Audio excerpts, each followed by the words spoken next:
السلام عليكم ورحمة الله وبركاته. إن الحمد لله نحمده ونستعينه ونستغفره ونعوذ بالله من شرور أنفسنا ومن سيئات أعمالنا. من يهده الله فلا مضل له ومن يضلله فلا هادي له. وأشهد أن لا إله إلا الله وحده لا شريك له وأشهد أن محمدا عبده ورسوله. يا أيها الذين آمنوا اتقوا الله حق تقاته ولا تموتن إلا وأنتم مسلمون. يا أيها الناس اتقوا ربكم الذي خلقكم من نفس واحدة وخلق منها زوجها وبث منهما رجالا كثيرا ونساء واتقوا الله الذي تساءلون به والأرحام إن الله كان عليكم رقيبا. يا أيها الذين آمنوا اتقوا الله وقولوا قولا سديدا يصلح لكم أعمالكم ويغفر لكم ذنوبكم ومن يطع الله ورسوله فقد فاز فوزا عظيما. أما بعد فإن خير الحديث كتاب الله وخير الهدي هدي محمد صلى الله عليه وسلم وشر الأمور محدثاتها وكل محدثة بدعة وكل بدعة ضلالة وكل ضلالة في النار. أعوذ بالله من الشيطان الرجيم. بسم الله الرحمن الرحيم. إن عدة الشهور عند الله 12 شهرا في كتاب الله يوم خلق السماوات والأرض منها 4 حرم ذلك الدين القيم فلا تظلموا فيهن أنفسكم. মহান আল্লাহর সমস্ত প্রশংসা যে আল্লাহ রাব্বুল আলামিন দিন রাত আসমান জমিন সবকিছুর মালিক, সবকিছুর সৃষ্টিকর্তা, যে আল্লাহ রাব্বুল আলামিন মানুষ জিন ফেরেশতা যত সৃষ্টি জগৎ রয়েছে মখলুকাত রয়েছে সবকিছুর খালেক স্রষ্টা, তারই সমস্ত প্রশংসা। দরুদ ও সালাম নাজিল হোক প্রিয় নবী মুহাম্মদুর রাসূলুল্লাহ সাল্লাল্লাহু আলাইহি ওয়াসাল্লামের উপর, যিনি বিশ্বজাহানের মানুষ এবং জিনদের জন্য রাসূল হিসাবে প্রেরিত হয়েছিলেন। আল্লাহুম্মা সাল্লি আলাইহি আল্লাহুম্মা বারিক আলাইহি। আজকে মুহররমুল হারামের 4 তারিখ 1428 হিজরি, 1428 হিজরি অর্থাৎ প্রিয় নবী মুহাম্মদুর রাসূলুল্লাহ সাল্লাল্লাহু আলাইহি ওয়াসাল্লামের হিজরতের উপর 1428 বছর অতিক্রম হয়ে গেল, শেষ হয়ে গেল। নবী করিম সাল্লাল্লাহু আলাইহি ওয়াসাল্লামের ইন্তেকালের ইন্তেকালের কতদিন হলো তাহলে? 1418 বছর। 1418 বছর আগে প্রিয় নবী মুহাম্মদুর রাসূলুল্লাহ সাল্লাল্লাহু আলাইহি ওয়াসাল্লাম বিদায় নিয়েছেন মানব জাতির মাঝে থেকে। যেমন প্রত্যেক মানুষকে একদিন যেমন এসেছে না থেকে, ছিল না কিছুই, এসেছে পৃথিবীতে, আবার প্রত্যেক মানুষ বিদায় নেই, সেই রকমই প্রিয় নবী সাল্লাল্লাহু আলাইহি ওয়াসাল্লাম একদিন এসেছিলেন, আবার তারপরে 40 বছর বয়সে নবুয়ত প্রাপ্ত হলেন, নবী রাসূল হলেন, তারপরে আবার তিনি বিদায় নিয়েছেন। উম্মতে মুসলিমার যদি কোনো শোক থাকে, বড় শোক, তাহলে সবচাইতে বড় শোক হচ্ছে প্রিয় নবী মুহাম্মদুর রাসূলুল্লাহ সাল্লাল্লাহু আলাইহি ওয়াসাল্লাম এর বিদায় নেওয়া উম্মতে মুসলিমার মাঝ থেকে। এই জন্য অনেকেই জ্ঞান হারা হয়ে গিয়েছিলেন এই সংবাদ শুনে। তাদের মধ্যে শীর্ষস্থানীয় ওমর ইবনে খাত্তাব রাদিয়াল্লাহু তাআলা আনহু হুঁশ হারিয়ে ফেলেছিলেন, বিলাপ করছিলেন, খেয়াল ছিল না যে কি বলছেন তিনি বলছেন যে যে ব্যক্তি বলবে যে মুহাম্মদ সাল্লাল্লাহু আলাইহি ওয়াসাল্লাম মারা গিয়েছেন তাকে আমি হত্যা করে দেব, দ্বিখণ্ডিত করে দেব। হুঁশ নেই যে কি বলছেন তিনি। সবচাইতে বড় শোক। এই কথাটি এই জন্যই বললাম যে আজকের বিষয়বস্তুর শোকের সাথে একটু সম্পর্ক আছে। এই মুহররমুল হারাম, এই মাসকে মুহররমুল হারাম বলা হয়। মাসের নাম মুহররম, কিন্তু তার সাথে হারাম শব্দটিও লাগানো হয়। কারণ বছরে যে 12 মাস, তার মধ্যে 4টি মাসকে মহান আল্লাহ রাব্বুল আলামিন হারাম মাস, সম্মানিত মাস, মর্যাদার মাস বলে আখ্যায়িত করেছেন। সূরা তাওবা আয়াত নম্বর 36-এ মহান আল্লাহ ইরশাদ করেছেন, ইন্না ইদ্দাতাশ শুহুরা ইনদাল্লাহি 12 শাহরা। নিশ্চয় মাসের সংখ্যা আল্লাহ রাব্বুল আলামিনের নিকট 12টি। 12 শাহরা মাসের সংখ্যা। এই মাস হচ্ছে ইসলামিক মাস। যে মাসগুলিকে অনেকেই আরবি মাস বলে, সেগুলি ইসলামিক মাস। আরবি মাস বললে অনেকের ধ্যান ধারণা যে এগুলি মাস হচ্ছে আরবদের মাস, আরব দেশের জন্য প্রযোজ্য, আরব দেশের লোকেরা এগুলির ব্যবহার করবে, এগুলি মুখস্থ রাখবে, এগুলি জানবে, আরবি ভাষায় ব্যবহার হবে, এই মন মেজাজ তৈরি হতে পারে। জাতীয়তা অনেকের মধ্যে ঢুকে আছে। মুসলিমদের জাতীয়তা হচ্ছে ইসলাম, মুসলিমদের জাতীয়তা হচ্ছে ইসলাম, আর আমাদের মাস হচ্ছে ইসলামিক মাস, আরবি মাস নয়, শুধু ইসলামিক মাস। আমাদের নবী সারা বিশ্ব জাহানের সমস্ত মানুষের জন্য নবী। যেমন আরবদের নবী তিনি, তেমনি অনারব যত ভাষাভাষী পৃথিবীতে রয়েছে, শুধু মানুষ নয়, বরং বললাম যে জিন্নাদের জন্য নবী। قل أوحي إلي أنه استمع نفر من الجن فقالوا إنا سمعنا قرآنا عجبا। জিনেরা বলেছিল যে বিস্ময়কর কোরআন শুনলাম, ইয়াহদি ইলা রুশদ, যা সঠিক পথ প্রদর্শন করে। যিনি কোরআন তেলাওয়াত করে শোনাচ্ছেন আর মানুষকে সঠিক পথ দেখাচ্ছেন। আমান্না বিহি, আমরা ঈমান নিয়ে এসেছি, বিশ্বাস করেছি। জিনেরা ঈমান নিয়ে এসেছে, বহু জিন মুসলিম হয়েছে এবং মুসলিম হয়ে রয়েছে কিয়ামত পর্যন্ত। অসংখ্য জিন যারা ইসলামের উপর কায়েম থাকবে ইনশাআল্লাহ। তো কথা হচ্ছে যে নবী করিম সাল্লাল্লাহু আলাইহি ওয়াসাল্লাম যেমন সারা বিশ্বের মানুষের নবী, তেমনি এই যে মাসগুলি, এগুলি হচ্ছে ইসলামিক মাস, আমাদের প্রত্যেকেরই মাস এগুলি। আমরা যারা মুসলিম তাদের মাস হচ্ছে মুহররম থেকে শুরু আর জিলহজ মাসে শেষ, এই হচ্ছে 12টি মাস শেষ।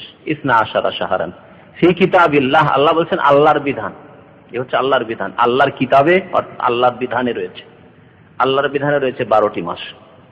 মিনহা আরবাতুন হরম, এই 12 মাসের মধ্যে 4টি মাস হচ্ছে সম্মানিত মাস। হরম হারামের বহুবচন। 4টি মাস হচ্ছে সম্মানিত মাস। প্রাচীন যুগ থেকেই আম্বিয়া এবং রসুলদের মাধ্যমে মানব জাতি জানতো যে বছরের 4টি মাস হচ্ছে সম্মানিত মাস। যালিকা দ্বীনুল কাইয়্যিম, আল্লাহ বলছেন এই 4টি মাসকে সম্মানিত মনে করা, এ হচ্ছে সঠিক দিন, এটি হচ্ছে দিনের শিক্ষা, এটি হচ্ছে আল্লাহ রাব্বুল আলামিনের পক্ষ থেকে তালিম। যালিকা দ্বীনুল কাইয়্যিম, সুষ্ঠু দিন, সুষ্ঠু বিধান। ফালা তাযলিমু ফীহিন্না আনফুসাকুম, সুতরাং তোমরা এই দিনগুলিতে কারো উপর জুলম অত্যাচার করবে না। সুতরাং তোমরা এই দিনগুলিতে নিজের উপর অত্যাচার করবে না, জুলম করবে। ফালা তাযলিমু ফীহিন্না আনফুসাকুম, আল্লাহ বলেছেন আনফুসাকুম মানে তোমরা নিজেরা নিজেদের উপর জুলম করবে না। এটা শাব্দিক অর্থ। মানুষ নিজেরাই নিজের উপর জুলম করে, কিন্তু অনেকেই বুঝে না যে আমরা কেমন করে জুলম করি। নিজেরা নিজের উপর জুলম করে যদি খুব বেশি বুঝে ওঠে অধিকাংশ মানুষ, তো ভাববে যে ব্যক্তি আত্মহত্যা করলো সে নিজের উপর জুলম করলো। এই কথাটি অনেকেই বুঝে না, তবে এটা অনেকেই বুঝতে পারবো হয়তো যে ব্যক্তি আত্মহত্যা করলো সে ব্যক্তি নিজের উপর কি করলো? জুলম করলো, নিজের নাফসের উপর জুলম করলো। তাকে আল্লাহ রাব্বুল বেঁচে থাকার অধিকার দিয়েছিলেন, সে নিজে থেকে নিজেকে হত্যা করলো, জুলম করলো। কিন্তু শুধু এতেই সীমিত নয় নিজের উপর জুলম করা, এটি হচ্ছে একটি জুলম মানুষের, নিজের জুলম নিজের উপর। এছাড়াও বহু জুলম রয়েছে। শরীয়তের ভাষায়, কোরআন এবং হাদিসের ভাষায় মানুষ নিজের উপরে জুলম করে, এর তাফসীর, এর ব্যাখ্যা হচ্ছে যে কোনো পাপে জড়িত হওয়া, যে কোনো গুনাহতে লিপ্ত হওয়া, যে কোনো অন্যায় কাজ করা, এ হচ্ছে নিজের উপর জুলম করা। কোরআন এবং হাদিসে বহু জায়গায় এইভাবে আল্লাহ রাব্বুল আলামিন জুলমের কথা উল্লেখ করেছেন। তোমরা নিজেদের উপর জুলম করিও না, অর্থাৎ গুনহার দ্বারা জুলম করিও না। আর সবচেয়ে বড় গুনহা হচ্ছে কি? শিরক। এই জন্য সেই শিরককে আল্লাহ রাব্বুল সবচেয়ে বড় কি বলেছেন? জুলম বলেছেন, সবচেয়ে বড় জুলম। যে ব্যক্তি জুলম করলো, যে ব্যক্তি শিরক করলো, সেই ব্যক্তি কি ধরনের জুলম করলো? বড় জুলম, ঠিক, কিন্তু কারো উপরে কি জুলম করেছে? একজন মানুষ গিয়ে পুতুল প্রতিমাকে সিজদা করলো, হ্যাঁ, একজন মানুষ কবর মাজারে গিয়ে সিজদা করলো, একজন মানুষ আল্লাহ ছাড়া অন্য কিছুকে সিজদা করলো বা কাউকে সিজদা করলো, সে জুলুম। আল্লাহ বলেছেন ইন্না শিরকা লাযুলমুন আযীম, নিশ্চয় শিরক হচ্ছে সবচেয়ে বড় জুলম। কি জুলুম করলো সে? কারো উপর জুলুম করেছে? কোন হিন্দু, কোন পৌত্তলিক, কোন কবর মাজার পূজারী, কোন ভান্ডারী আমার উপর আপনার উপর জুলুম করেছে? কি জুলুম করেছে? তাহলে সবচেয়ে বড় জুলুম কেন করেছে? যে সেই ব্যক্তি মানুষের উপর জুলুম করেনি, মানুষের রবের উপর জুলুম করেছে। এক হচ্ছে মানুষের উপর জুলুম, যারা দুর্বল অসহায় পেয়ে জুলুম করে। মানুষ মানুষের কখন জুলুম করে? যখন দেখে যে আমার প্রতিশোধ নিতে পারবে না, আমার বাঁকাও করতে পারবে না, আমি যা ইচ্ছা তাই করে কিছুই করতে পারবে না, প্রতিশোধ নিতে পারবে না, তাই না? আর আল্লাহ রাব্বুল আলামিন সর্বশক্তিমান। আল্লাহ যদি একটি আদেশ করেন, কোন প্রতিশোধ নাও, আমার আযাব তুমি প্রতিশোধ নাও এই বান্দা থেকে, সাথে সাথে প্রতিশোধ। সারা বিশ্বের মানুষের কাছে এক সেকেন্ডের মধ্যে, মুহূর্তের মধ্যে যদি আল্লাহ বলেন প্রতিশোধ নিতে হবে, এদেরকে আযাব দিয়ে সাথে সাথে প্রতিশোধ। এবং আল্লাহ রাব্বুল আলামিন মানব জাতিকে শাস্তি দিয়ে তার যে কোনো পরিণতি, উল্টো কোনো যেটাকে সাইড এফেক্ট বলে, এর খুব খারাপ কোনো পরিণতি হতে পারে এইরকম কোনো আশঙ্কা করেন না। ওয়ালা ইয়াখাফু উকবাহা, এই আয়াত মুখস্থ আছে তো। ওয়াশ-শামসি ওয়া দুহাহার শেষ আয়াত হচ্ছে ওয়ালা ইয়াখাফু উকবাহা। আল্লাহ রাব্বুল আলামিন ফাদামদামা আলাইহিম রাব্বুহুম বিযামবিহিম ফাসাওয়াহা, তাদের গুনাহের কারণে, পাপের কারণে তাদেরকে একেবারে সমূলে বিনাশ করে দিলেন আল্লাহ রাব্বুল আলামিন, ধ্বংস করে দিলেন। আর ধ্বংস করে দেওয়ার পরে মানুষ সেটা একটা ভয় থাকে। এক ব্যক্তি অন্য ব্যক্তির উপর যদি জুলম করে বা তাকে যদি ধ্বংস করে দেয়, তার একটা কুপরিণতির আশঙ্কা সবসময় থেকে যায় যে তাকে মেরেছি, তার ভাই প্রতিশোধ নিতে পারে, তার বাবা প্রতিশোধ নিতে পারে, তার শ্বশুর বংশ প্রতিশোধ নিতে পারে, তার পক্ষ থেকে তার বন্ধু বান্ধব আছে কেউ প্রতিশোধ নিতে পারে। আছে কি আছে না? এই আশঙ্কা আছে। এক জাতি অন্য জাতির উপর জুলম অত্যাচার যদি করে বা যদি তাদের কে ধ্বংস করে, তাহলে এর কুপরিণামের একটা সম্ভাবনা থেকে যায়, আশঙ্কা, ভয় আছে। একটি দেশ অন্য দেশের উপর চড়ে বসে, তাহলে এর প্রতিকারমূলক, প্রতিশোধমূলক যে কিছু হতে পারে এই সম্ভাবনা সবসময়, যত শক্তিশালী হোক না কেন। কিন্তু আল্লাহ রাব্বুল আলামিন ওয়ালা ইয়াখাফু উকবাহা, এরকম কোনো আশঙ্কা নেই আল্লাহ রাব্বুল আলামিনের ক্ষেত্রে, ঠিক না?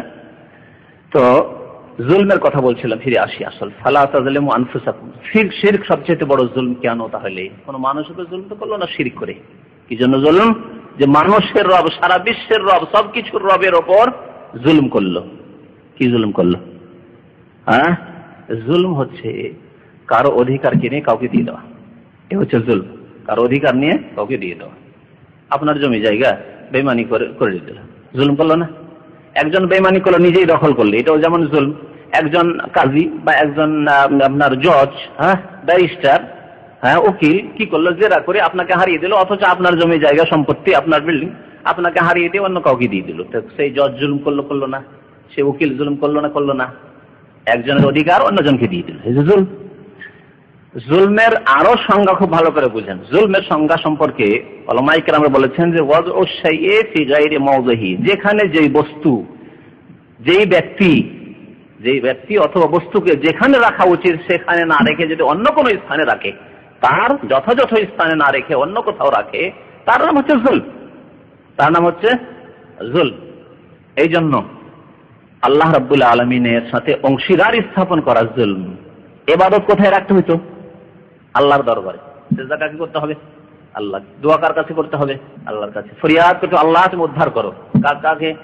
আল্লাহকে।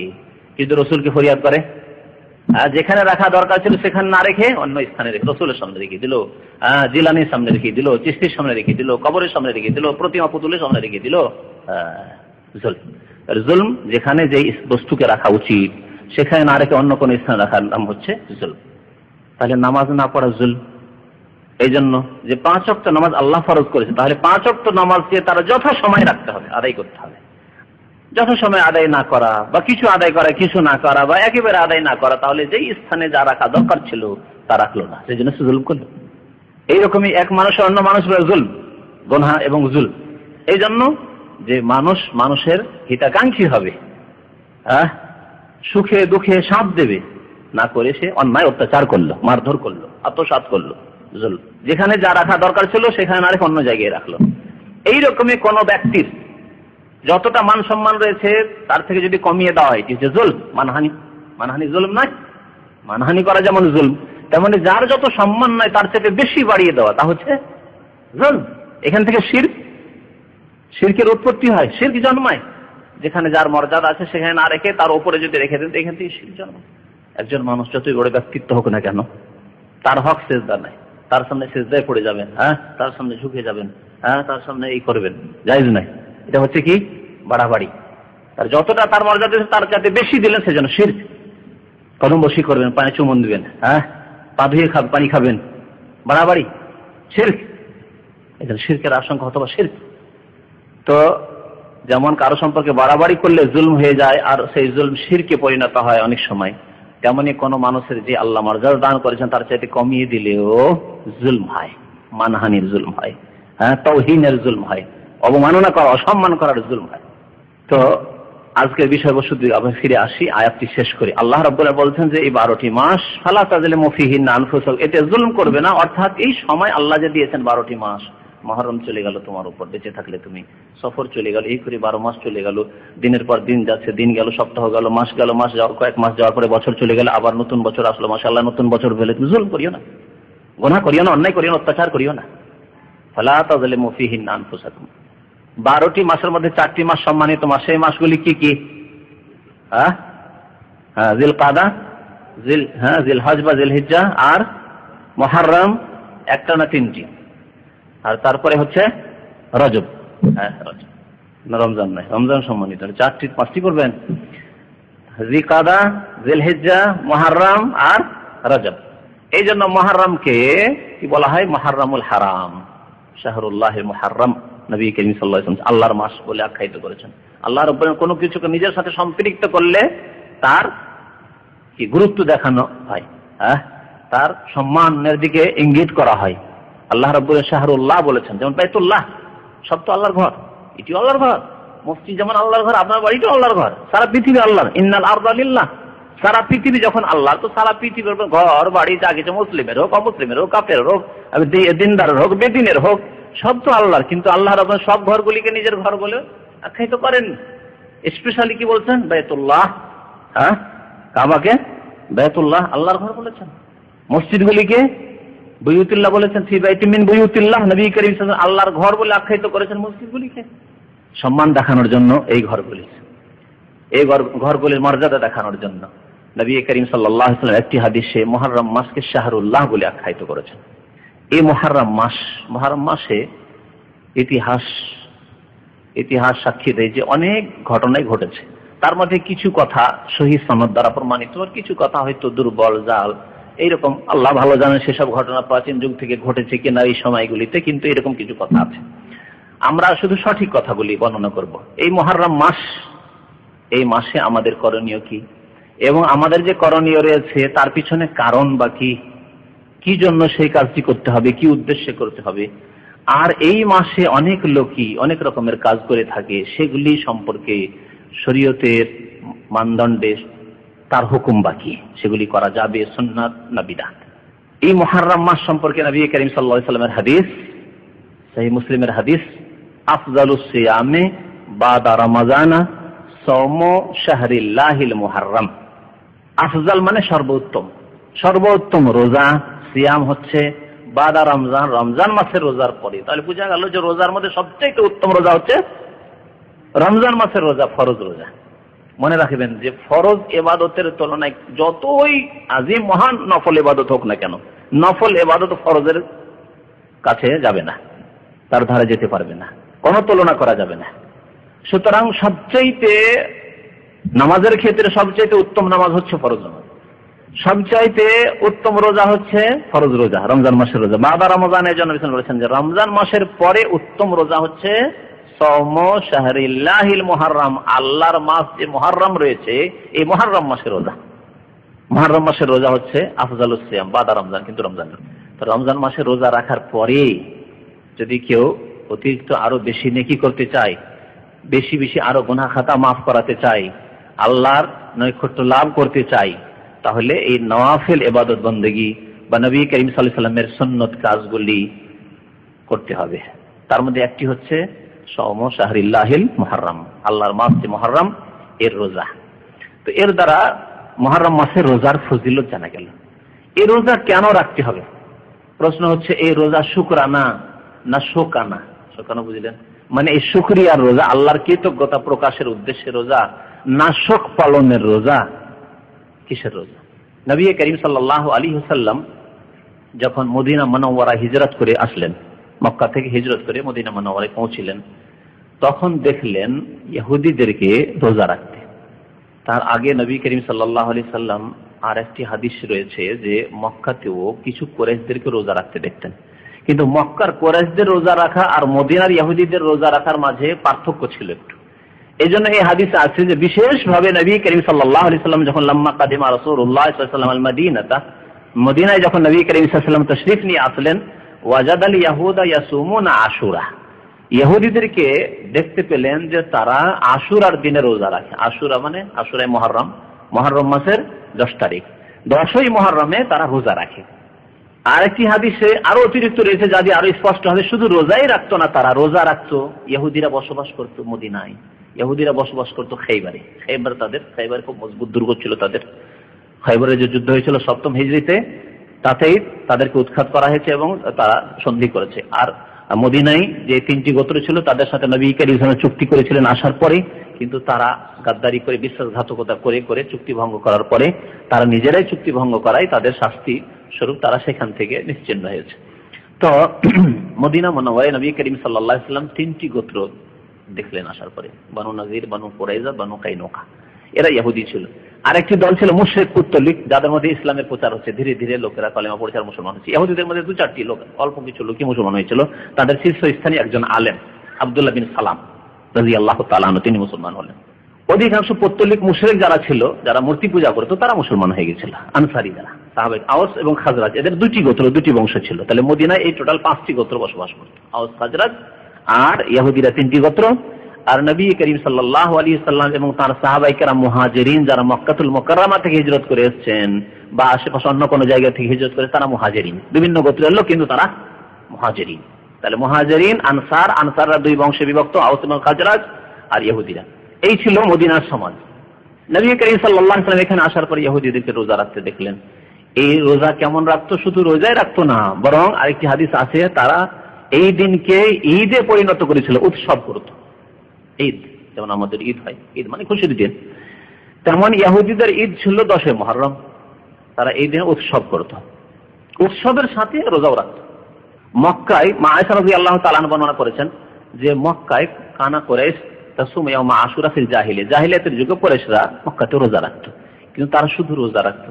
তারা এই দিনকে ঈদ উৎসবে পরিণত করেন, উৎসব করত না, কিন্তু রোজা রাখত। এরা আবার রোজা করতে গেছিল, এরা ইহুদিও না, আর এদের কাছে এইরকম কোন ইতিহাস সম্পর্কে তাদের নলেজও ছিল না, জ্ঞানও ছিল না, কিন্তু তারা রোজা রাখতো। তারা গতানুগতিক রোজা রাখতো, কারণ তারা দাবিদার ছিল যে আমরা ইব্রাহিম আলাইহিস সালাতু সালাম, আল্লাহর যে খলিলুল্লাহ, তার উম্মত। এই দাবি ছিল না কুরাইশদের। মক্কার লোকেরা দাবি করতো যে আমরা ইব্রাহিম খলিলুল্লাহর উম্মত। ইব্রাহিম আলাইহিস সালাতু সালাম আল্লাহর দিন নিয়ে এসেছিলেন, কিন্তু তারা সেই দিনকে বিকৃত করে নবী করিম সাল্লাল্লাহু আলাইহি ওয়াসাল্লামের নবুয়ত প্রাপ্তির প্রায় 300 বছর পূর্বে, 300 বছর পূর্বে হাদিসে রয়েছে, প্রথম শিরকের সূত্রপাত হয় মক্কাতুল মুকাররমায়। আর প্রথম একটি পাথর সামদেশ থেকে নিয়ে আসে একজন আমর ইবনে আমির আল খুজাই নামক একজন মুশরিক। সে সামদেশে ব্যবসা বাণিজ্য করতে যায়, আর যাওয়ার পরে সেখানে দেখে যে প্রতিমার পূজা চলছে। দেখে খুব তাকে ভালো লাগলো। মূর্খ লোকের অবস্থা এরকম, এলম যদি না থাকে তাহলে কিছু ভালো লাগলেই সেটি ভালো, এটি হয় সাধারণত। এই যে কবর মাজার পূজাগুলি এরকম করে শুরু হয়েছে, আমাদের সমাজের বিরাটগুলি এভাবে শুরু হয়েছে। আরে ইয়া নবী সালাম আলাইকে পড়ছে, কত সুন্দর করে দুরূদ শরীফ পড়ছে, খুব ভালো গো, এত সুন্দর। শুরু হয়ে গেল। তার নিজের এলাকায় গেল যে আমাদের এলাকায় তো এরকম দুরূদ শরীফ পড়া নাই, মিলাদ পড়া নেই, আমরাও শুরু করি। হ্যাঁ, সম্মিলিত মোনাজাত প্রথম কোন এলাকায় হয়তো শুরু হলো, তাহলে আরে আমরা নামাজ পড়ে শুধু সালাম ফেরার পরে দুটো পরে ছেড়ে দিচ্ছি। দেখলাম এক জায়গায় গিয়ে দেখলাম সম্মিলিত কি মোনাজাত, কেঁদে কেঁদে খুব মোনাজাত, ইমাম সাহেব দোয়া করছে, এত সুন্দর সুন্দর দোয়া, আর সব মুক্তাদির আমিন আমিন বলছে। ওই দৃশ্য কত সুন্দর গো, খুব ভালো লাগে। এই দেখে অন্য এলাকায় গিয়ে প্রচার হয়ে গেল। এইভাবে বিদাত ছড়ায়। বিদাতের ভিত্তি আসল হচ্ছে কিসে? অজ্ঞতার কারণ হচ্ছে অজ্ঞতা, আরো কিছু কারণ অজ্ঞতা আর অন্ধকারণ, আর ভিত্তি হচ্ছে কিসের উপর? ভালো লাগার উপর। ভালো লেগেছে শুরু হয়ে গেছে, ভালো লেগেছে শুরু হয়ে গেছে, হচ্ছে বিদাতের ভিত্তি। তো কুরাইশরা শিরক করা শুরু করলো এইভাবে নবী করিম সাল্লাল্লাহু আলাইহি ওয়াসাল্লামের নবুয়তের প্রায় 300 বছর আগে। কুরাইশদের মধ্যে শিরক কুফরি ঢুকে গেলেও ভালো কিছু কাজ ছিল অবশিষ্ট। ইব্রাহিম আলাইহিস সালামের ধর্মের নবীদের সাথে তাদের একটা সম্পর্ক ছিল, সিলসিলা ছিল, তার থেকে কিছু ভালো কথা শুনে শুনে তারা আমল করতো। তার মধ্যে একটি ছিল আশুরার রোজা রাখা। তারাও অনেকেই রোজা রাখতো। নবী করিম সাল্লাল্লাহু আলাইহি ওয়াসাল্লাম মদিনা আসার পরে দেখলেন যে এই রোজা তো আরো বলিষ্ঠ প্রমাণ পাওয়া যাচ্ছে। কারণ মুশরিক পৌত্তলিক যদি রোজা রাখে তো হয়তো গুরুত্ব দেওয়া যায়, মুশরিকরা যা ইচ্ছা তাই হয়তো করে। নবী করিম সাল্লাল্লাহু আলাইহি ওয়াসাল্লাম অতটা গুরুত্ব দেন যে এই রোজা এইভাবে রাখে, তো এর পিছনে কারণ কি? কিন্তু ইহুদিরা যখন রোজা রাখতে দেখলেন, আর ইহুদিদের কাছে তাওরাত নাযিল হয়েছে, যদিও তারা তাওরাতকে বিকৃত করেছে, তাদেরকে হেদায়েতের জন্য আল্লাহ রাব্বুল আলামিন মুসা আলাইহিস সালাতু সালাম কালিমুল্লাহকে আল্লাহ পাঠিয়েছেন। যদিও তার ধর্ম থেকে, তার আদর্শ থেকে তার অনেক দূরে সরে গেছে, যেমন আমাদের দেশের কবর মাজার পূজারীরা নবী মুহাম্মদ রাসূলুল্লাহ সাল্লাল্লাহু আলাইহি ওয়াসাল্লামের আদর্শ সুন্নাত থেকে, তরিকা থেকে অনেক দূরে সরে গিয়ে কে চিশতি তরিকা ধরেছে, কে নকশবন্দি তরিকা ধরেছে, কে সাহারওয়ার্দী তরিকা ধরেছে, কেউ কাদরি তরিকা ধরেছে, কেউ আটরসি তরিকা ধরেছে, কেউ মাজবান্ডারি তরিকা ধরেছে, কেউ আপনার চরমনাই তরিকা ধরেছে, কেউ শশিনা তরিকা ধরেছে। তরিকার অভাব নেই। নবী করিম সাল্লাল্লাহু আলাইহি ওয়াসাল্লামের তরিকা লোপ পেয়ে গেছে, ঢাকা পড়ে গেছে বিদআতের চাপে। রাসূলুল্লাহ সাল্লাল্লাহু আলাইহি ওয়াসাল্লামের সুন্নাত আদর্শ ঢাকা পড়ে গেছে, কিন্তু তারা দাবিদার মুহাব্বতুর রাসূলের, আশেকে রসুল হওয়ার, নবী করিম সাল্লাল্লাহু আলাইহি ওয়াসাল্লামের সুন্নতের সবকিছুর দাবিদার তারা। যতগুলি এই পীরের তরিকত আছে সবগুলি তারা দাবিদার, কিন্তু মহব্বতের রসুল।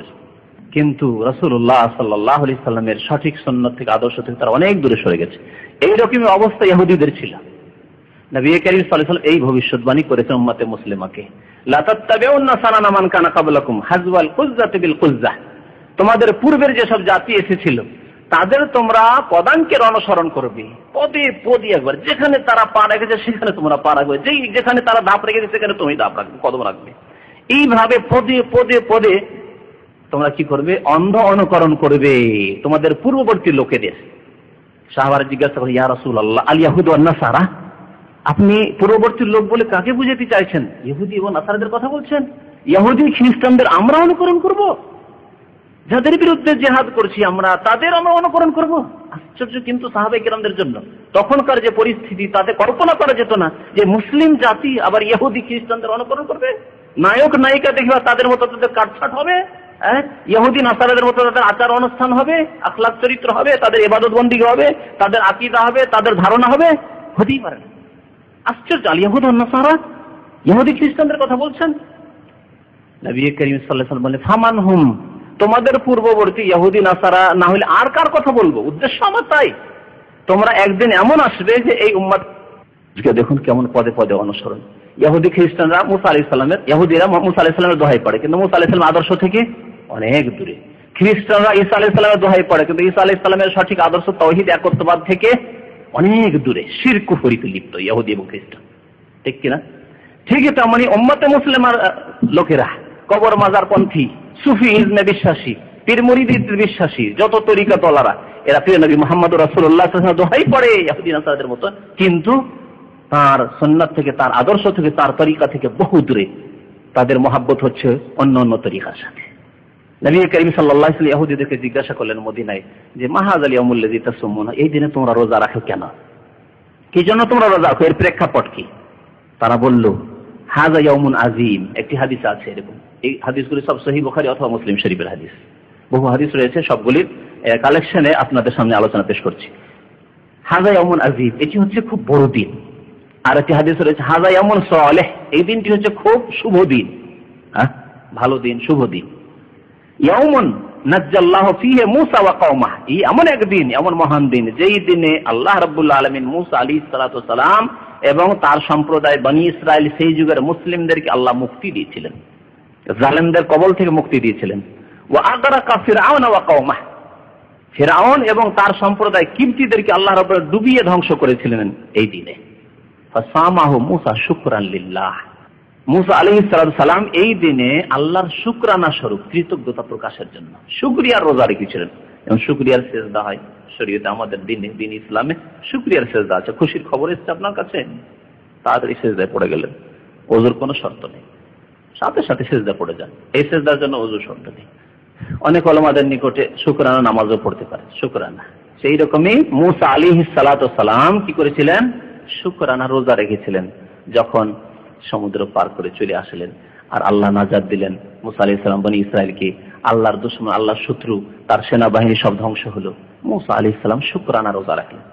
আরেকটি হাদিসে রয়েছে, ফাসামাহু মূসা তাযীমান লাহু, এই দিনের সম্মানার্থে, যে এই দিন কি বড় দিন, এই দিনে আল্লাহ আমাদেরকে সুখী করেছেন, আল্লাহ জালেমদের কবল থেকে উদ্ধার করেছেন, আর জালেমদেরকে আল্লাহ ধ্বংস করেছেন, সুতরাং এই দিনের সম্মানার্থে রোজা রেখেছিলেন। সুতরাং ফানাহনু নাসুমু, আমরাও রোজা রেখে থাকি, আমরাও রোজা রেখে থাকি। প্রিয় নবী মুহাম্মদ রাসূলুল্লাহ সাল্লাল্লাহু আলাইহি ওয়াসাল্লাম কি বললেন? নাহনু আহাক্কু বিমূসা মিনকুম, আমরা মূসা আলাইহিস সালামের অনুসরণের বেশি হক রাখি, অধিকার রাখি তোমাদের তুলনায়। কারণ তোমরা তো মূসার নামটি শুধু ব্যবহার করো, কিন্তু মূসার আদর্শ থেকে অনেক দূরে। ওই রকম এই উম্মতে মুসলিমার কথা আবার বলছি যে দুইটি দল আছে উম্মতে মুসলিম। একটি দল শুধু নামটাই ব্যবহার করে, প্রিয় হাবিব আর ইশকে রসুল আর মহব্বতে রসুল আর কত রকমের কথাবার্তা বলে, মিলাদে রসুল, মিলাদুন নবী, সিরাতুন নবী, কত রকমের কথাবার্তা।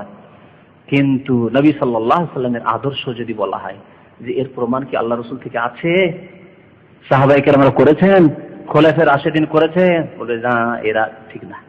যারা দলিল চাইছে তারা ঠিক না, যারা প্রমাণ চায় নবীর তরিকায়, সঠিক তরিকায় চলতে বলে, তারা ঠিক না, এরা বিভ্রান্ত হয়ে গেছে, এরা গুমরাহ হয়ে গেছে।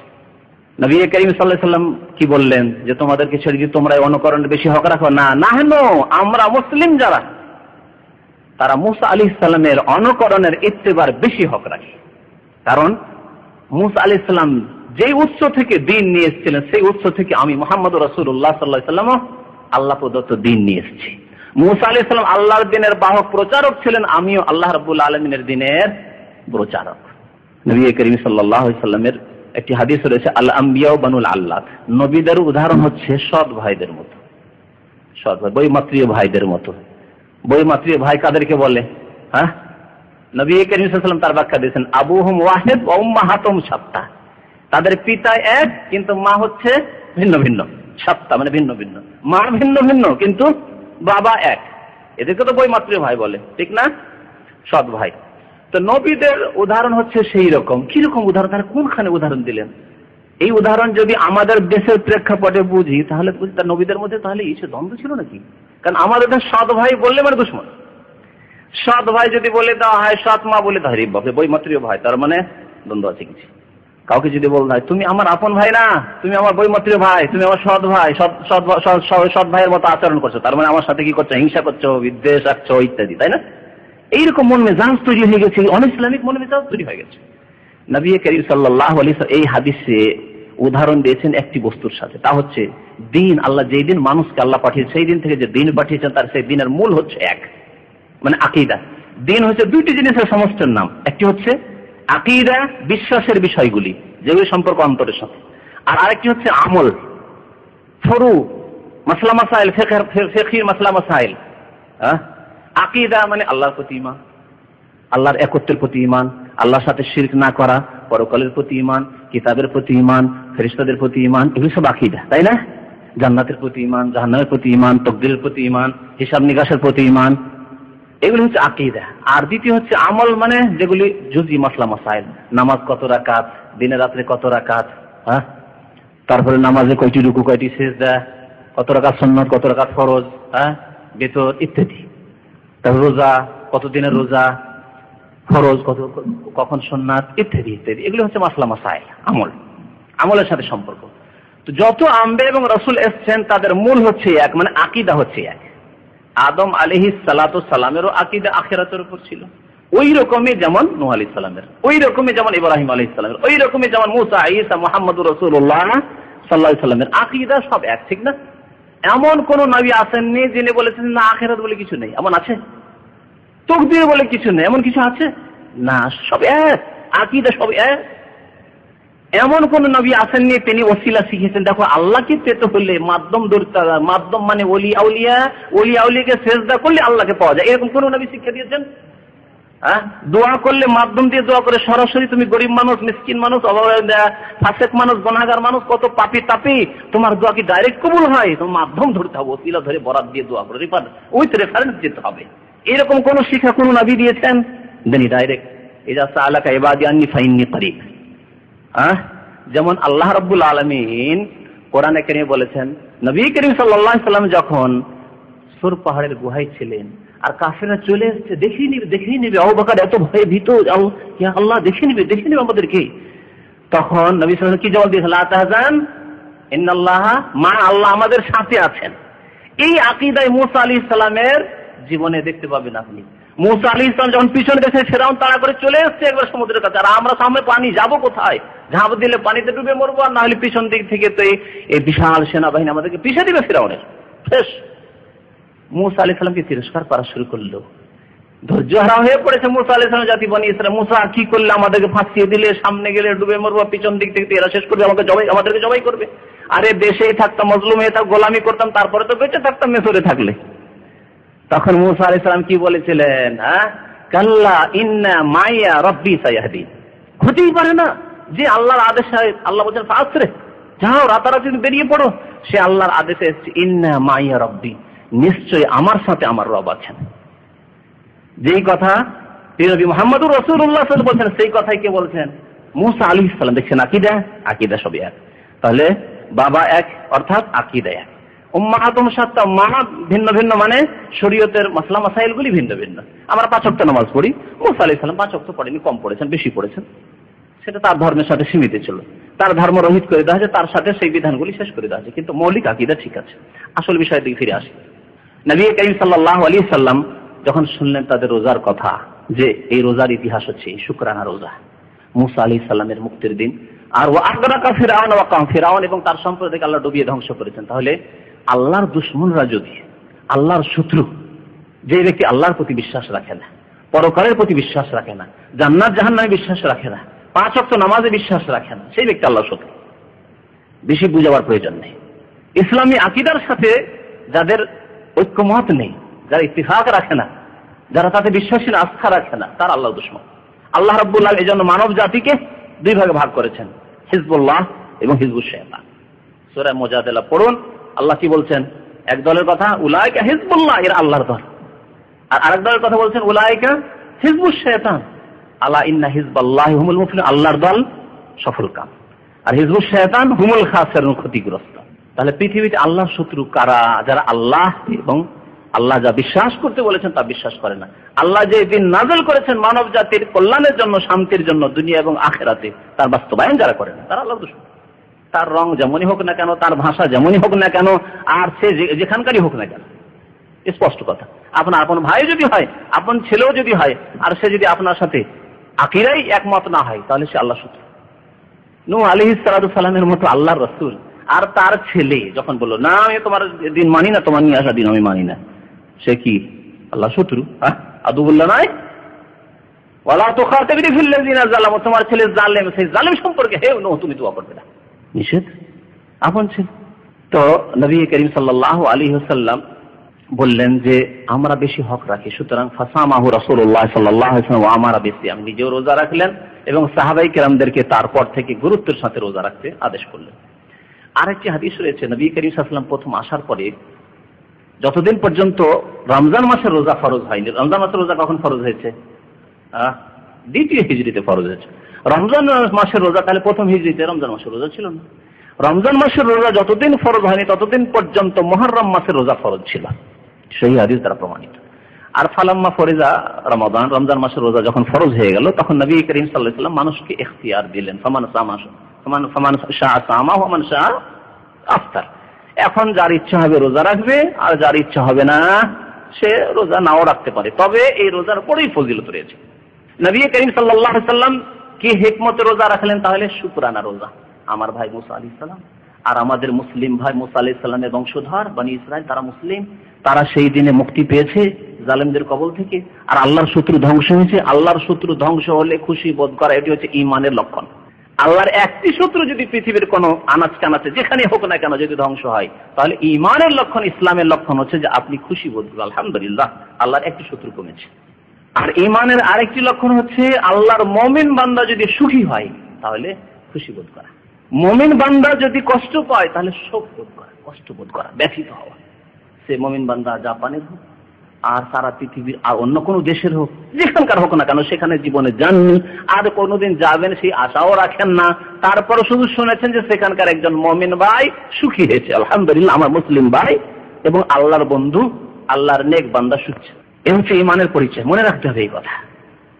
আর আপনার প্রতিবেশী, আপনার আত্মীয়, আপনার একেবারে নিকটবর্তী ব্যক্তি কিন্তু আল্লাহর সাথে শত্রুতা রাখে, আল্লাহর দ্বীনের সাথে বিদ্বেষ রাখে, সেই ব্যক্তি আদুউল্লাহ, সেই ব্যক্তি শয়তানের পদাঙ্কের অনুসরণ করে। ওয়ালা তাত্তাবিউ খুতুওয়াতিশ শার ইন্নাহু লাকুম আদুউম মুবিন। আল্লাহর শত্রু এবং মুমিনদের শত্রু তারা। এই জন্য যতই ভালো ভালো চাকচিক্যতার কথাবার্তা শোনেন আল্লাহর দুশমনদের কাছ থেকে, ভিতরে কিন্তু শত্রুতা ঢুকে আছে আল্লাহর বিরুদ্ধে, রাসূলের বিরুদ্ধে, আল্লাহর নাযিলকৃত দ্বীন ইসলামের বিরুদ্ধে, মুসলিমদের বিরুদ্ধে। আল্লাহ বলেন ওমা তুখফি সুদুরুহুম আকবার, বাদাতিল বাগদাউ মিন আফওয়াহিহিম ওমা তুখফি সুদুরুহুম আকবার। তাদের মুখ দিয়ে অনেক সময়, বলতে চাই না পলিটিক্স, যে অনেক সময় শত্রুতাকে লুকিয়ে রাখে। আল্লাহর দুশমনরা অনেক সময় রাজনৈতিক উদ্দেশ্যে, পার্থিব উদ্দেশ্যে শত্রুতাকে গোপন রাখে, কিন্তু অনেক সময় কি হয়, প্রকাশ পেয়ে যায়। কাদ বাদাতিল বাগদাউ মিন আফওয়াহিহিম, তাদের মুখ দিয়ে শত্রুতা প্রকাশ পেয়ে যায়। ওমা তুখফি সুদুরুহুম আকবার, কিন্তু সামান্য কিছু হয়তো প্রকাশ হয়, কারণ প্রকাশ করে দিতে তারা ক্ষতিগ্রস্ত হবে, ক্ষতি হয়ে যাবে। যে লাভ চোখের সামনে দেখতে পাচ্ছে, যে মুসলিমদের থেকে বেনিফিটেড হচ্ছে, সেটা তাদের ব্যাঘাত ঘটবে, সেখানে গিয়ে ব্যাহত হবে। সেই জন্য লুকিয়ে রাখে। ওমা তুখফি সুদুরহুম, তাদের মনে তাদের অন্তরে যা লুকায়িত আছে তা আকবার, এর চাইতে অনেক বড় শত্রুতা লুকিয়ে রেখেছে তোমাদের বিরুদ্ধে। তো নবী করিম সাল্লাল্লাহু আলাইহি সাল্লাম এই দিনে রোজা রাখলেন এবং রোজা রাখার আদেশ করলেন। এই রোজা যদিও ফরজ নয়, নবী করিম সাল্লাল্লাহু আলাইহি সাল্লাম দীর্ঘ 9 বছর ধরে এই রোজা রেখেছেন। নবী করিম সাল্লাল্লাহু আলাইহি সাল্লামকে একটি কথা স্মরণ করানো হলো যে ইন্নাহু ইয়াউমুন তুআযযিমুহুল ইয়াহুদ, ইয়া রাসূলুল্লাহ, এই এমন একটি দিন, এই দিনের ইহুদিরা তাজিম করে, সম্মান প্রদর্শন করে, এটি তাদের উৎসবের দিন, এটি তাদের রোজার দিন। তাহলে তাদের তো অনুকূলে হয়ে যাচ্ছে, আর আল্লাহর শত্রুদের যদি অনুকরণ করা হয় তো শত্রুরা খুশি হয়। এটি মানুষের প্রকৃতি। কিন্তু একজন নামাজি আরেকজন বেনামাজিকে নিয়ে না, নামাজির ঘরে যদি একটা বেনামাজি যায়, নামাজি লোক রুমমেট হলেন একটু বেনামাজি, আর যদি সেই দিন থেকে নামাজ পড়া শুরু করেন, স্বাভাবিক নামাজি খুশি হবে না? নামাজ মাশাআল্লাহ আমার সাথে আসার পর ছেলেটি নামাজ পড়া শুরু করেছে, খুশি হবে তার, স্বাভাবিক। এর বিপরীত একজন নামাজি ধার্মিক আল্লাহওয়ালা, সে কোনো কষ্ট দেয় না, বেনামাজির ঘরে ভাগ্য চক্রতা, বেনামাজির ঘরে তাকে থাকতে হচ্ছে, বেনামাজির রুমমেট হয়েছে। নামাজ পড়তে গেলে সে দরজা খুললে কষ্ট হয়, দরজা বন্ধ করলে কষ্ট হয়, লাইট জ্বালাই না, লুকিয়ে লুকিয়ে ভয়ে সে লাইট জ্বালায় না। আজকাল জালেমদের এত ভয় আর বেনামাজিদের এত ভয়, আর এদের শত্রুতা এত বেশি যে লাইট জ্বালালে মুশকিল। তখন ও অন্ধকারে বেচারা খায়, অন্ধকারে সে ঢুকে। দিন এখানে অনেক ভাইরা আসেন, আমি জানি, এখানে দিন শিখতে আসেন, রাত 9টা 10টা এখান থেকে ফিরে যান, তো যাওয়ার পর লাইট জ্বালাতে পারে না। লাইট জ্বালালে খুব মুশকিল। কিন্তু সে শয়তান, দুষ্ট, আল্লাহর দুশমন, সারা রাত সে ফিল্ম দেখছে, তাতে তার মুসলিম ভাইয়ের কষ্ট হয় না, পাশের ভাই রুমমেটের কষ্ট হয় না। 2 মিনিটের জন্য সে ঢুকবে আর বেরোবে, এতে যদি কষ্ট হয়, 10 মিনিট খাওয়া দাওয়া করবে তাতেই যদি কষ্ট হয়, রাত 9টা 10টায়, তো রাত 12টা পর্যন্ত ফিল্ম দেখবে, আর তোমার সাথী ফিল্ম পছন্দ করে না, সে শুইতে চায়, তাতে কষ্ট হয় না? কাল কিয়ামতে কি জবাবদেহি করবে? কাল কিয়ামতে? বিশ্বাস আছে আখিরাতের উপর? যদি বিশ্বাস থাকে তাহলে প্রস্তুতি নেন, আর যদি কারো বিশ্বাস না থাকে তাহলে সাবধান হয়ে যান আল্লাহর আযাবকারী। তো নবী করিম সাল্লাল্লাহু আলাইহি ওয়াসাল্লাম এই দিনের রোজার ফজিলতের কথা বলেছেন। ফিরে আসে ওদিকে, নবী করিম সাল্লাল্লাহু আলাইহি ওয়াসাল্লাম একটি হাদিসে বলেছেন, এই দিনের রোজা আহতাসিবু আলাল্লাহ আন ইউকাফিরা সানাতাল্লাতী ক্বাবলাহ, আমি আল্লাহর কাছে আশা করি যে এই দিনের রোজা, এই আশুরার যদি কেউ রোজা রাখে তাহলে অতীতের 1 বছরের গুনাহ মাফ হবে। অতীতের 1 বছরের গুনাহ মাফ হবে। অতীতের 1 বছর গুনাহ মাফ হবে, এটিকে হালকা করে ধরবেন না, বিরাট ব্যাপার। প্রতিদিনে কত ভুল আমাদের হচ্ছে, কত ভুল হচ্ছে। তাহলে প্রতিদিনে যদি এত ভুল হয় তাহলে সপ্তাহে কত ভুল অ্যাকাউন্ট হচ্ছে, মাসে কত ভুল হচ্ছে, 12 মাসে কত ভুল ত্রুটি হচ্ছে। আল্লাহ রাব্বুল আলামিন এই ভুল ত্রুটিগুলি মাফ করে দেবেন ইনশাআল্লাহ। উলামায়ে কেরামরা বলেছেন, এই ক্ষেত্রে ইত্তেফাক রয়েছে আহলে সুন্নাত ওয়াল জামাতের উলামায়ে কেরামদের, যে যেখানেই নফল ইবাদত বন্দেগী বা সুন্নত ইবাদত বন্দেগী করে, এমনকি ফরজ পড়েও গুনাহ খাতা মাফ হওয়ার কথা আছে বিনা তওবায়, সেগুলোর উদ্দেশ্য হচ্ছে ছোট গুনাহ। তাহলে 1 বছরের ছোট গুনাহগুলি মাফ হয়ে যাবে, ছোট গুনাহগুলি মাফ হয়ে যাবে।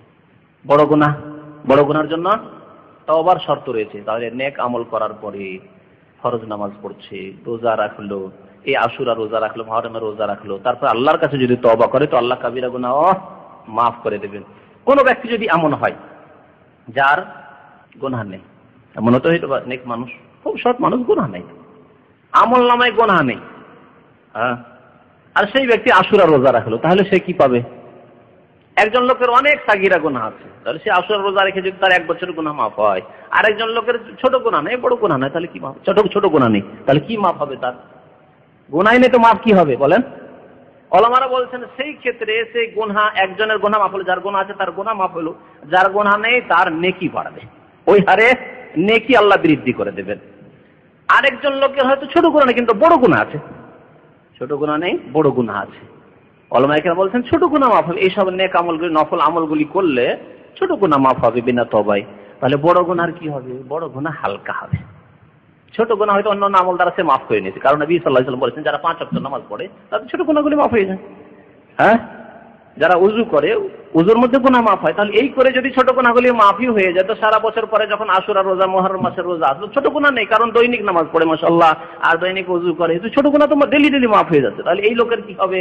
এই লোকের বড় গুনাহ যদি থাকে তো হালকা হবে, বড় গুনাহ নেই, ছোট গুনাহ নেই তো বড় গুনাহ কেমন করে থাকবে? তো হয়তো তার বড় গুনাহ নেই, তাহলে নেকি বাড়বে ইনশাআল্লাহ তাআলা। সেই হারে আল্লাহ রাব্বুল আলামিন তাকে নেকি দেবেন।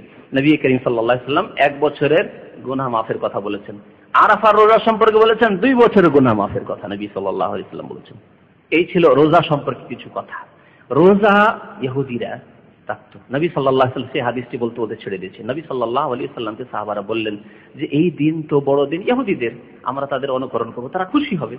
নবী করিম সাল্লাল্লাহু আলাইহি ওয়াসাল্লাম তখন বললেন যে লাইন বাকিতু ইলা কাবিলিন লা আসুমান্না তাসে, আগামী বছর যদি আমি বেঁচে থাকি তাহলে অবশ্যই আমি কি করব, 10 তারিখের সাথে 9 তারিখ তাসে তিসা থেকে 9 তারিখে রোজা রাখবো।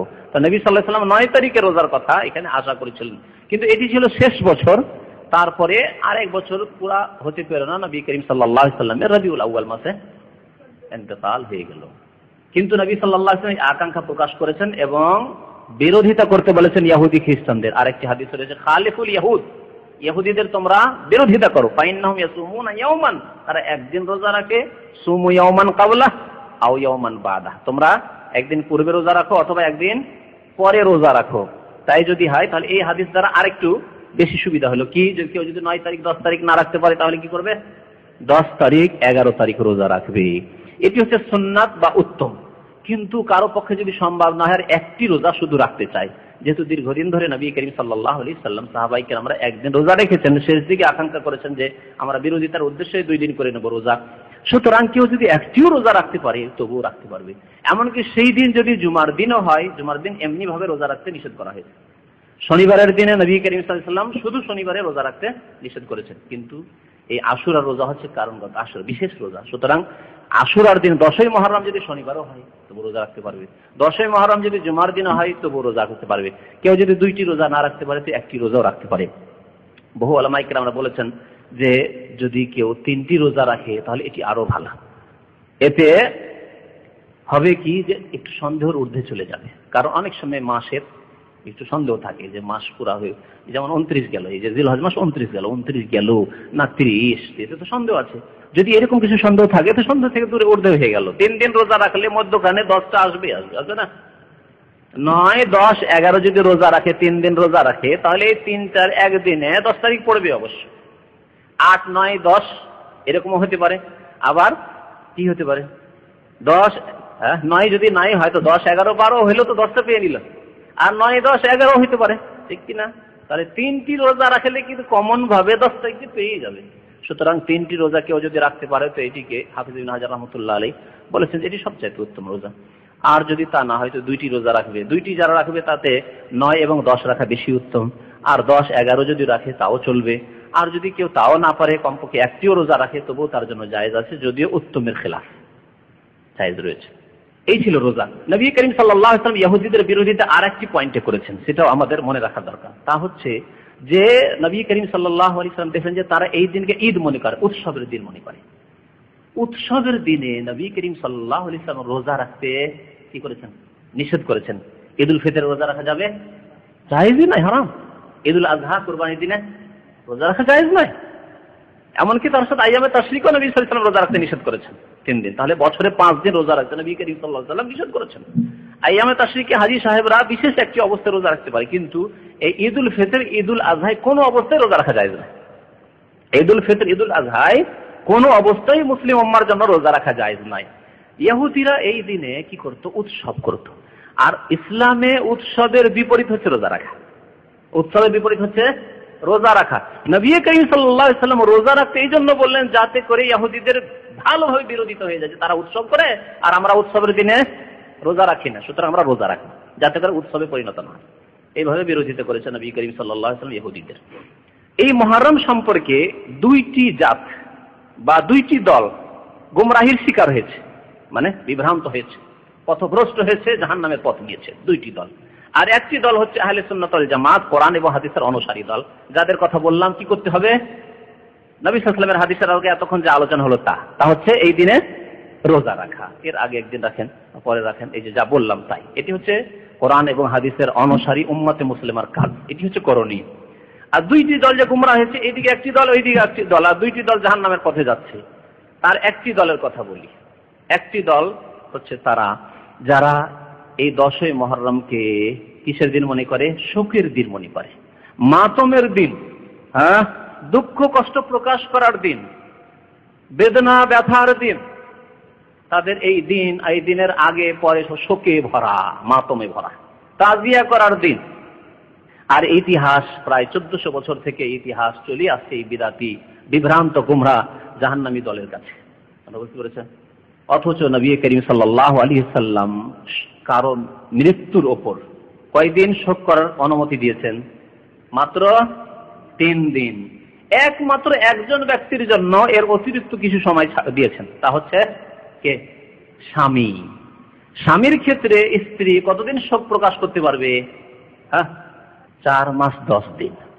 আল্লাহ রাব্বুল আলামিন কোরআনে কারীমে ইরশাদ ওয়াল্লাযীনা ইয়াতাওয়াফাউনা ওয়া ইয়াযারুনা আজওয়াজান ইয়াতারাব্বাসনা বিআনফুসিহিন্না 4 আশহুরিন ওয়া আশরা।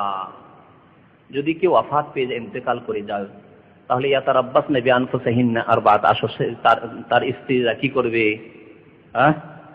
তারা অপেক্ষা করবে, বিবাহ শাদী করতে পারবে না, সাজসজ্জিত হতে পারবে না। 4 আশহুরিন ওয়া আশরা, 4 মাস 10 দিন। প্রিয় নবী মুহাম্মদ রাসূলুল্লাহ সাল্লাল্লাহু আলাইহি সাল্লাম ইরশাদ করেছেন, সহিহ বুখারী মুসলিমের হাদিস, লা ইয়াহিল্লু লিইমরাআতিন তুমিনু বিল্লাহি ওয়াল ইয়াউমিল আখির। কোন মহিলার জন্য, অন্য হাদিসে রয়েছে লা ইয়াহিল্লু লিইমরিন, কোন পুরুষের জন্য, মহিলার জন্য, কারো জন্য জায়েজ নাই। ইউমিনু বিল্লাহি ওয়াল ইয়াউমিল আখির, যে ব্যক্তি আল্লাহর প্রতি ঈমান রাখে আর আখিরাতের প্রতি, পরকালের প্রতি বিশ্বাস রাখে, ঈমান রাখে, আল্লাহর প্রতি এবং আখিরাতের প্রতি বিশ্বাস আছে। আল্লাহর প্রতি বিশ্বাস থাকলে আল্লাহর বিরুদ্ধাচরণ করার সাহস হবে না। আখিরাতের প্রতি বিশ্বাস থাকলে জাহান্নামে যাওয়ার দুঃসাহসিকতা দেখাতে পারবেন না, যে আমি যা ইচ্ছা তাই করবো, আমি জাহান্নামে গেলে তোমার কি কথা বলতে পারবেন? নামাজ পড়তে গেলে মনক্ষুণ্ণ হবেন? আরে ভালো কথা তো বলছে, আমাকে তো জান্নাতের রাস্তায় নিয়ে যেতে চাইছে। কিন্তু আজকাল যারা মনক্ষুণ্ণ হয়, ভালো কথা বললে, নেকির কথা বললে, নামাজ পড়তে বললে, তারা কি তাহলে বলেন? আখিরাতের প্রতি ঈমান আছে? নেই, আখিরাতের প্রতি ঈমান নেই, যদিই দাবিদার হোক মিথ্যু। জায়েজ নয় ওই সব লোকেদের জন্য যারা আল্লাহর প্রতি ঈমান রাখে আর আখিরাতের প্রতি ঈমান রাখে। আনতুহিদ্দা আলা মাইয়িতিন বা আইয়ুহিদ্দা আলা মাইয়িত, কোন মৃত ব্যক্তির উপর শোক প্রকাশ করবে, শোক প্রকাশ করা জায়েজ নাই। ফাওকা সালাসিন, 3 দিনের ঊর্ধ্বে, ইল্লা আলা যাওজিন, তবে স্বামীর জন্য। 4 আশহুরিন ওয়া আশরা, স্বামীর জন্য 4 মাস 10 দিন শোক প্রকাশ করে। শোক মাতম করা জায়েজ নয়। শোক এক হচ্ছে শোকে থাকা, অলংকার না ব্যবহার করা, ভালো কাপড় চোপড় না ব্যবহার করা, বন্ধু বান্ধবের সাথে বেশি ঘোরাফেরা না করা, আমোদ ফুর্তি না করা, জায়েজ আমোদ ফুর্তিও তো আছে, এগুলি না করা। আর মাতম হচ্ছে বুক চাপড়ানো, গাল নুচা, মাথা আছাড় দেওয়া, এই করা, এগুলি হচ্ছে মাতম করা। মাতম করা ইসলামে জায়েজ আছে? কখনো জায়েজ নাই। কোন মৃতের উপর প্রথম দিনও জায়েজ না, দ্বিতীয় দিনও জায়েজ না, তৃতীয় দিনও জায়েজ না, কখনো জায়েজ নাই। আর শোক প্রকাশ করা, শোকের জন্য চুলা জ্বালাবো না, পাকশাক করবো না, 3 দিনের বেশি নাই। 3 দিন আপনি আপনার বাড়িতে, বাবা মারা গেছে, মা মারা গেছে, স্ত্রী মারা গেছে, ভাই বোন মারা গেছে, 3 দিন আমি চুলা জ্বালাবো না, পাকশাক করবো না। আল্লাহর পক্ষে কোনো খাবার দাবার আসে তো খাবো, না হলে খাবোই না, এরকমও থাকতে পারে। যদি থাকতে পারেন থাকেন 3 দিন, কিন্তু 3 দিনে বেশি না। 3 দিন পরে আপনি চুলা জ্বালাবেন না, খাবেন না, আপনাকে পাক করে করে খাওয়াইতে হবে গ্রামবাসীকে না, এমন শোক ছাড়েন আপনি। এই জন্য এই 3 দিন পর্যন্ত আত্মীয় স্বজনদেরকে বলা হয়েছে, গ্রামবাসীকে বলা হয়েছে যে মৃতের পরিবারদের জন্য তোমরা খাবার তৈরি করে দাও। এটি হচ্ছে মুসলিমদের হক। যার বাড়িতে কোনো ব্যক্তি মারা গেছে তাদের ইসনাউল আলী জাফর পাহমান, জাফর রাদিয়াল্লাহু তাআলা শহীদ হয়েছেন, নবী সাল্লাল্লাহু আলাইহি ওয়াসাল্লাম এই হুকুম করেছিলেন। তো একদল এই দিনটিকে শোক মাতমের দিনে পরিণত করেছে। শুধু তাই নয়, শিরক কুফরির দিনে পরিণত করে তাজিয়া তৈরি করা হয়। আর তাজিয়ার নিচে একটি নকলি কবর, জাল কবর থাকে। কার? হুসাইন রাদিয়াল্লাহু তাআলা জাল কবর তৈরি করে, আর সেই কবরে মনে করে বরকত হাসিল করে। সেই কবর থেকে, তাজিয়া থেকে, আমাদের ভারত উপমহাদেশে যে তাজিয়াগুলি, পাকিস্তান, বাংলাদেশ, এইসব এলাকায় খোলাখুলি তাজিয়া তৈরি, উঁচু উঁচু করে মিনারের মতো করে তাজিয়া তৈরি করে। আর সেই তাজিয়ার ভিতরে কিন্তু একটা জাল কবর তৈরি করা থাকে। ওটি হচ্ছে কিসের কবর? হুসাইন রাদিয়াল্লাহু তাআলা নাকি কবর, কারবালা থেকে তাজিয়াতে কবর চলে গেল। আর ওই কবরে কি করে? বাচ্চাদেরকে নিয়ে আসে, তারপর তাজিয়াতে হাত বোলায়, হাত ফিরার পরে বাচ্চাদের শরীরে হাত ফিরায়, বলছে বরকত হাসিল হবে সেখান থেকে। যদি রোগী ছেলে থাকে তো রোগ দূর হয়ে যাবে, বদনজর থাকলে তা দূর হয়ে যাবে, আর তারপরে ছেলে সুখী হবে, ইত্যাদি ইত্যাদি। তারপরে আমি নিজের চোখে দেখেছি এই তাজিয়া, 1-2 বার নিজের চোখে দেখেছি এই তামাশাগুলি। ছোটকালে দেখছি অনেকে কেউ মুড়ি, কেউ মুরগি, আর কেউ চিড়া, এগুলি ছিটাচ্ছে। কেউ পয়সা ছিটাচ্ছে, এগুলি করে কেন? এই বরকত হাসিল হবে। যদি পয়সা দিয়ে নজরানা পেশ করি, যদি মুড়ি পেশ করি, যদি মুরগি পেশ করি, তাহলে বরকত হাসিল হবে, বরকত আসবে। হুসাইন রাদিয়াল্লাহু তাআলার তাও জাল কবর, নকল কবর থেকে কি আসবে? বরকত আসবে। এই উদ্দেশ্যে তাজিয়া করা হয়। আরো কিছু তো কথা হচ্ছে যে এই রকমের শিরক করে একদল, আর এই দল সম্পর্কে নবী করিম সাল্লাল্লাহু আলাইহি ওয়াসাল্লাম সতর্ক করেছেন যে এই দলের যাতে করে অনুকরণ করে কি গুমরাহ না হয়। লাইসা মিন্না, নবী সাল্লাল্লাহু আলাইহি ওয়াসাল্লাম লাইসা মিন্না, আমার উম্মতের ওই লোকেরা না মান জারাবাল খুদুদা ওয়া শাক্কাল জুয়ুবা ওয়া দাআবে দাওয়াল জাহিলিয়া। আমার উম্মতের অন্তর্ভুক্ত ওই লোকেরা না যারা মান জারাবাল খুদুদা, যারা গাল চাপড়ায় শোকের কারণে, মাতম করার জন্য। আর কি করে? ওয়া শাক্কাল জুয়ুবা, কাপড় চোপড়কে ফেড়ে ফেলে দেয়। কোথায় কাপড় চোপড় আছে তার খোঁজ খবরই নেই, শোক মাতম করতে করতে। ওয়া দাআবে দাওয়াল জাহিলিয়া, আর জাহিলি যুগের ডাক ডাকে। জাহিলি যুগে কারো বাবা মারা গেলে হে বাবা করতো, হ্যাঁ, মা মারা গেলে হে মা ইয়া উম্মা করতো। জাহিলি যুগের ডাক, এ হচ্ছে জাহিলি যুগের। এই একটি দল হচ্ছে গুমরাহ, কুল্লু বিদআতিন দালালাহ। নবী সাল্লাল্লাহু আলাইহি ওয়াসাল্লাম এর পারমিশন দিয়েছেন। এখানে এখন মনে করেন, শুরুতে আমি বক্তব্যের প্রথমে বলেছিলাম নবী করিম সাল্লাল্লাহু আলাইহি ওয়াসাল্লাম ইন্তেকাল হচ্ছে কি, বা ইন্তেকালের দিন উম্মতে মুসলিমার জন্য সবচাইতে বড় শোকের দিন, শোকের মুহূর্ত। তাহলে কারো জন্য যদি শোক করা, মাতম করা ইসলামে জায়েজ হতো, তাহলে কার জন্য করতাম? প্রিয় নবী সাল্লাল্লাহু আলাইহি ওয়াসাল্লামের জন্য। কারণ তার মহব্বত যদি অন্তরে পুরোপুরি না থাকে তো লা ইউমিনু মুমিনই হতে পারবে না। আছে কিনা হাদিস সহিহ বুখারী মুসলিম শরীফ, লা ইউমিনু আহাদুকুম, অতক্ষণ মুমিন হতে পারবে না হাত্তা আকুনা হাব্বা ইলাইহি মিন ওয়ালিদিহি ওয়া ওয়ালাদিহি ওয়ান নাস আজমাইন, যতক্ষণ পর্যন্ত আমি তার নিকট সবচেয়ে প্রিয় ব্যক্তি না হয়ে যাব, তার বাবা মা, তার ছেলে মেয়ে, আত্মীয় স্বজন, ওয়ান নাস, সমস্ত মানুষের চাইতে বেশি প্রিয় না হয়ে যাব। তাহলে যদি কারো জন্য শোক করা, মাতম করা ইসলামে এলাও হতো, পারমিশন হতো, অনুমতি তার হতো, তাহলে প্রিয় নবী সাল্লাল্লাহু আলাইহি ওয়াসাল্লাম বেশি হক রাখতেন। তারপরে যদি কেউ হক রাখতো তাহলে আবু বকর সিদ্দিক বেশি হক রাখতেন, ওমরে ফারুক, ওসমান, আলী, তারপরে নবী সাল্লাল্লাহু আলাইহি ওয়াসাল্লামের আপন চাচা সাইয়্যিদুশ শুহাদা। কোন শহীদ ব্যক্তির জন্য যদি মাতম করতে হতো, নবী করিম সাল্লাল্লাহু আলাইহি ওয়াসাল্লাম যার শোকে ভেঙে পড়েছেন হামজা রাদিয়াল্লাহু তাআলা আনহু শাহাদাতে, আর যাকে সাইয়্যিদুশ শুহাদা বলেছেন নবী করিম সাল্লাল্লাহু আলাইহি ওয়াসাল্লাম, বলেছেন কিনা? হামজা রাদিয়াল্লাহু তাআলা শোক করতাম, কোথায় শোক? হোসেন রাদিয়াল্লাহু তাআলার জন্য যদি হাই হোসেন তার পিতা আলী রাদিয়াল্লাহু তাআলা বেশি হক রাখেন নাকি? কিন্তু ইসলামে 3 দিনের বেশি কারো জন্য শোক করা জায়েজ নাই, জাহেলি কাজ। আর একদল কি গুমরাহ হয়েছে, বাতিলকে নিশ্চিহ্ন করার জন্য বাতিল পন্থা অবলম্বন করেছে। আছে না আমাদের দেশে কিছু লোকের এরকম আছে কিন্তু, হ্যাঁ, রাজনৈতিক দলগুলি কি করে, এক দল অন্যায় করেছে, সেই দলের অন্যায়কে নির্মূল করার জন্য তারা অন্যায় করে ফেলে। হ্যাঁ, অন্যায়কে নির্মূল করার জন্য অন্যায় করা জায়েজ। এর উদাহরণ দিই, কেউ যদি জাদু করে, আপনাকে, আপনার কোনো আপনজনকে জাদু করে, তো তাকে জাদু করে মারবেন আপনি, জায়েজ। এটি হচ্ছে অন্যায়কে নির্মূল করা, অন্যায় দিয়ে। হ্যাঁ, কেউ যদি খুন করে তো আপনি নিজের হাতে আইন নিয়ে নিজেই খুন করে দিবেন, জায়েজ। অন্যায়কে বা খারাপ বস্তু দিয়ে দূর করা, পায়খানাকে পায়খানা দিয়ে দূর করা জায়েজ হবে, দূর হবে।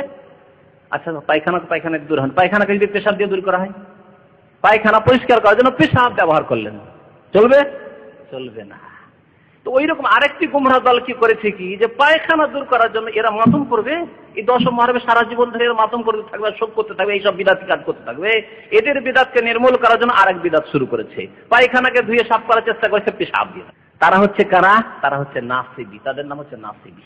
আর ওদের নাম যারা ওই শোক মাতমের দিনে পরিণত করেছে তারা হচ্ছে রাফেজি, শিয়া বললে সম্মানিত করে, এই জন্য তারা রাফেজি। তারা শরীয়তকে ছুঁড়ে ফেলেছে, রাফেজি মানে যারা ছুঁড়ে ফেলেছে শরীয়তকে, নবী সাল্লাল্লাহু আলাইহি ওয়াসাল্লামের আদর্শকে ছুঁড়ে ফেলেছে, খোলাফায়ে রাশিদিন আদর্শকে ছুঁড়ে ফেলেছে, এরা হলো রাফেজি। আর রাফেজিদের এই পায়খানাকে দূর করার জন্য এক শ্রেণীর লোকেরা পেশাব প্রয়োগ করেছে, এরা হলো নাসিবি। নাসিবি কারা? যারা নবী করিম সাল্লাল্লাহু আলাইহি ওয়াসাল্লাম তার বংশধর আলে বাইতের সাথে শত্রুতা রাখে, হয় শত্রুতা রাখে অথবা এদের বাতিলকে দূর করার জন্য এই পন্থী অবলম্বন করেছে। বিশেষ করে সামদেশের লোকেরা একটু বিদ্বেষ ভাব রাখতো, সেই যুগে বিদ্বেষ ভাব রাখতো আলে বাইতের বিরুদ্ধে। তারা তখন করলো কি, এই দিনটিকে খুশির দিবসে পরিণত করলো। তখন তারা কিছু এই খুশির দিবসে যে পরিণত করব এবং এটাকে একটা ধর্মীয় লেবাস পরাবো, ড্রেস পরাবো, তার জন্য তো কিছু করতে হবে, না হলে তো লোকজন বেশি দিন শুনবে না। শুনবে কি? ভিত্তিহীন কথাবার্তা তো নেবে না। সুতরাং তারা জাল হাদিস গড়লো। কি জাল হাদিস গড়লো? যে মুহররমের আশুরার দিনে যদি চোখে সুরমা লাগানো যায় এর ফজিলত আছে, এই আশুরার দিনে যদি গোসল করা যায় তো এর ফজিলত আছে, আশুরার দিনে ছেলে মেয়েদেরকে যদি হালুয়া পুরি মিষ্টি খাওয়ান আর মুরগা মোসাল্লাম খাওয়ান, তাহলে বিরিয়ানি খাওয়ান, তো এর বড় ফজিলত আছে। এইরকম এই 3টি জাল হাদিসের দিকে ইঙ্গিত করলাম। একটি জাল হাদিস আছে যে মানিক তাহালা ইয়াউমা আশুরা, আশুরার দিনে, জাল, মিথ্যা কথা। কারা? যারা আলে বাইতের দুশমন। আর পায়খানা সাফ করার জন্য, ওই রাফেজিদের পায়খানা দূর করার জন্য পেশাব ব্যবহার করা শুরু করলো, মানে বিদআত দিয়ে বিদআতকে দূর করবো।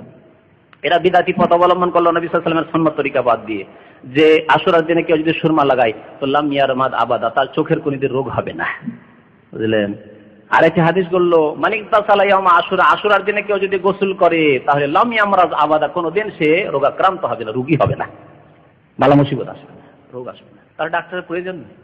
হ্যাঁ, ডাক্তারের প্রয়োজনই নেই। তাহলে যদি এই হাদিস ঠিক হয় তাহলে তো মেডিকেল ফেল, হ্যাঁ, আর হসপিটাল ক্লিনিক সব বেকার, সব বন্ধ হয়ে যাবে, এদের রুজি ভাত মরে যাবে। আর একটি হাদিস কি বললো, মান ওয়াসা আলা আয়ালিহি ইয়াউমা আশুরা, আশুরার দিনে কেউ যদি নিজের পরিবার পরিজনকে খুব বেশি করে খাওয়ায়, বেশি করে ভালো ভালো খাবার খাওয়ায়, আর বেশি বেশি খরচা করে খাওয়ায় দাওয়ায়, তাহলে কি হবে, আল্লাহ রাব্বুল আলামিন তার রুজিতে খুব বরকত দেবেন, রিজিককে বৃদ্ধি করে দেবেন। জাল কথা, জাল কথা। তাহলে আর উম্মতে মুসলিমে কেউ গরিব ফকির থাকতো না, এই কাজই করতো সব।